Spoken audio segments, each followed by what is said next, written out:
अस्सलाम वालेकुम नाज़रीन। बहुत सारे लोग स्टोमक प्रॉब्लम यानी मैदे के प्रॉब्लम्स का सामना कर रहे हैं, जैसा कि मैदे का अल्सर, मैदे में बहुत ज़्यादा जलन होना, खुराक की नाली में जलन होना, बहुत ज़्यादा ब्लॉटिंग होना।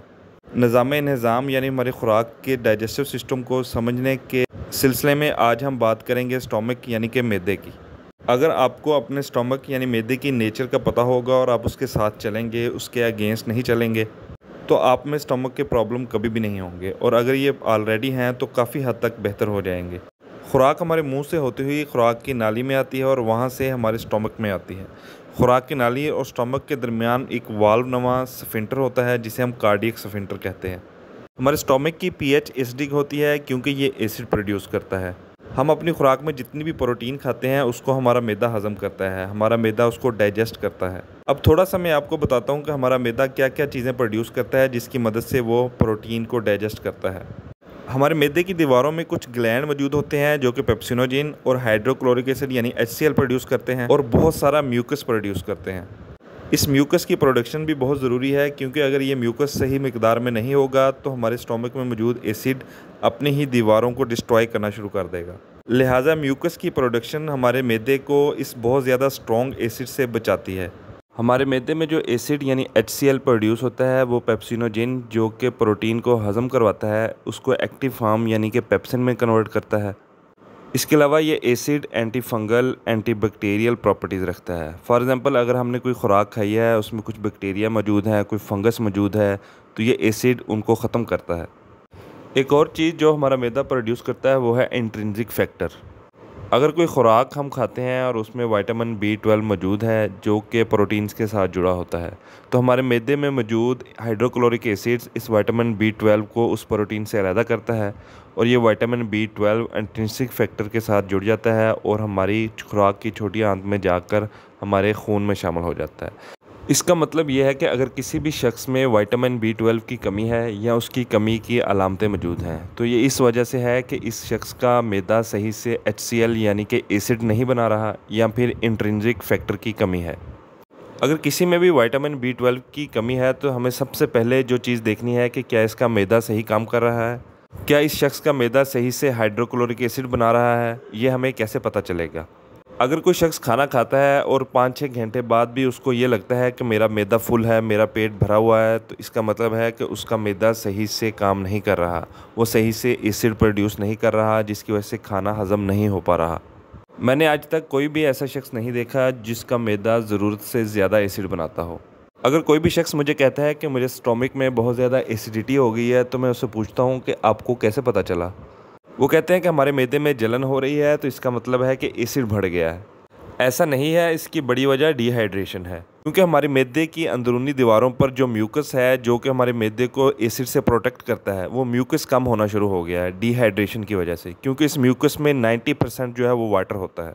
और कुछ लोग कहते हैं कि हमारे मैदे का एसिड बढ़ा हुआ है क्योंकि हमारी खुराक की नाली में जलन होती रहती है, तो इसकी वजह बढ़ा हुआ एसिड नहीं है बल्कि एक खुराक की नाली और मैदे के दरमियान एक वाल्व मौजूद है जिसे हम कार्डियक स्फिंक्टर कहते हैं जो कि एसिड को खुराक की नाली में आने से रोकता है। ये उस वाल्व के वीक होने की वजह से होता है। इस वाल्व के वीक होने की दो बहुत बड़ी वजह हैं जिनमें से एक तो ये है कि हम जब रात के टाइम खाना खाते हैं जो कि हमें बिल्कुल कम मिकदार में खाना चाहिए, हम बहुत ज़्यादा मिकदार में खाना खा रहे होते हैं और जब हम उसके बाद लेटते हैं तो ग्रेविटी की वजह से फूड और एसिड रिफ्लक्स करता है, ऊपर की तरफ आता है, जिसकी वजह से हमें जलन का एहसास होता है और हमें लगता है कि एसिड बढ़ गया है। दूसरी वजह यह है कि ये जो वाल्व है ये एक मसल होता है जो कि जब रिलैक्स होता है तो ये वाल्व बंद होता है और जब ये टाइट होता है तो ये वाल्व खुल जाता है। इसलिए जब बहुत ज़्यादा स्ट्रेस होती है, कोई बंदा बहुत ज़्यादा परेशानी में होता है तो ये वाल्व खुल जाता है और जो एसिड है वो रिफ्लक्स होने लगता है।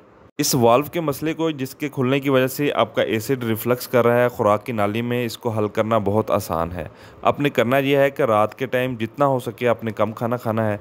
कोशिश करें कि आप थोड़ा सा फ्रूट खा लें या फिर सैलेड खा लें या कोई सूप पी लें, यानी कि कोशिश करें जितना हो सके आप रात के टाइम सोने से पहले कम खाएँ। और दूसरा ये करें कि आप दिन में 3 बार मैग्नीशियम लें जिसकी वजह से ये मसला हल हो जाएगा। अगर आप इस मैदे की जलन को रोकने के लिए एंटासिड ले रहे हैं, यानी कि ऐसी चीज़ें जो कि एसिड को कम करती हैं, तो मेरा आपसे सवाल है कि फिर हमारी खाई जाने वाली प्रोटीन को कौन हज़म करेगा।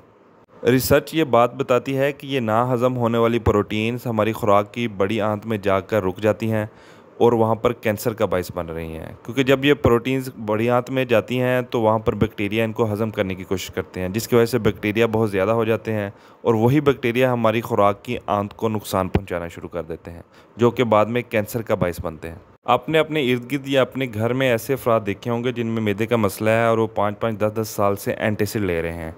तो क्या ये काम कर रहा है? नहीं।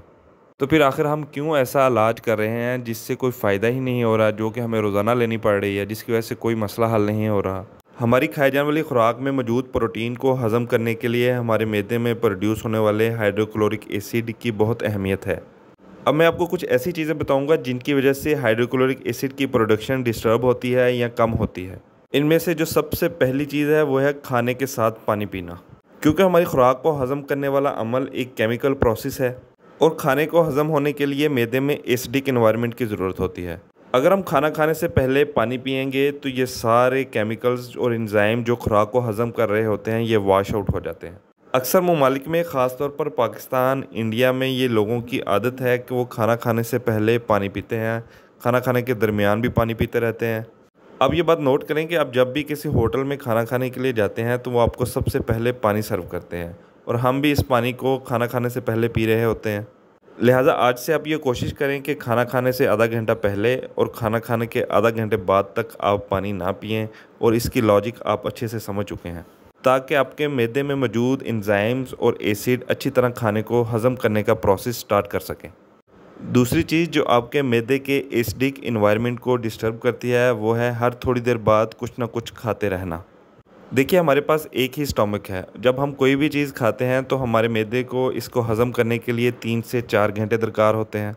उसके बाद स्टमक को 1 घंटे के लिए रेस्ट चाहिए होता है, यानी कि ये बनते हैं 5 से 6 घंटे। यानी कि एक खाने से दूसरे खाने के दरमियान आपका वक्फा कम से कम 5 से 6 घंटे होना चाहिए, अगर आप चाहते हैं कि आपका स्टमक सही से वर्क करे।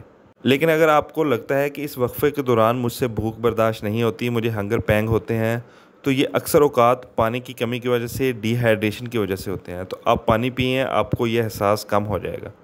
तीसरी चीज़ जो हमारे मैदे के डाइजेशन प्रोसेस को बहुत ज़्यादा एग्जॉस्ट करती है वो है रात के टाइम बहुत ज़्यादा खाना खाना, क्योंकि जब हम रात के टाइम सो जाते हैं तो हमारे मैदे को भी रेस्ट की ज़रूरत होती है, वो भी सो जाता है और हमारे स्टमक के डाइजेशन का प्रोसेस बहुत स्लो हो जाता है। और अगर आपने बहुत ज़्यादा खाना खाया हुआ है तो वो आपके मैदे में ऐसे ही पड़ा रहेगा और जब आप सुबह को उठेंगे तो आपको बिल्कुल भूख का एहसास नहीं होगा, आपको फ़ील होगा कि मेरा पेट भरा हुआ है।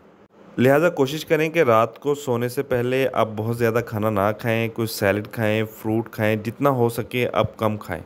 आप प्रोटीन शेक पी सकते हैं, क्योंकि प्रोटीन को मैदा बहुत अच्छे से और जल्दी हज़म करता है। अगर आप इन चीज़ों पर अमल करेंगे तो कभी भी आपके मैदे या खुराक की नाली में दोबारा जलन नहीं होगी। अपना बहुत बहुत ख्याल रखिएगा और हमारे इस चैनल का भी शुक्रिया।